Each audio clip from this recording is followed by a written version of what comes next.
Papasakok man savo keisčiausią istoriją nutikusią kolegijoje. Tikriausiai būtų viena, kai mane užstatė boltas, negalėjau išvažiuoti, prieki manęs buvo tik stulpas, tai labai ilgai kariavau, kol galėjau pajudėti iš vietos, nes turėjau tokį tarpą tarp savęs ir jo įlipus į mašiną.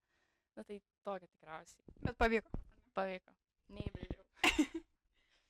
Tada, kuri paskaita šį semestrą tau atrodo įdomiausia ir kodėl? Įdomiausia yra vadybos paskaita, nes mokytojas Saidas labai įdomiai dėsto ir integruoja ir žaidimus, tai galbūt tas daro mokymasi kitokį ir galbūt informacija ateina kitaip, pasisemti gali daugiau iš jo paskaitų. Kaip manai, kas yra sudėtingiausia studijuojant tavo pasirinktą dalyką?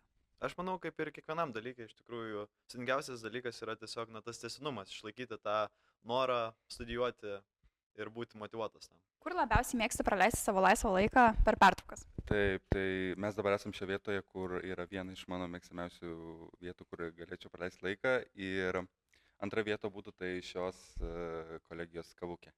Ar yra paskaita, kurios norėtum nebelankyti ir kodėl? Labai įdomus klausimas, nenorėčiau žaisti nei vieno dėstytojo, bet pasakyčiau, kad gal apskaitos pagrindai, nes ten labai reikia viską daug žinoti ir labai viską detaliai daryti.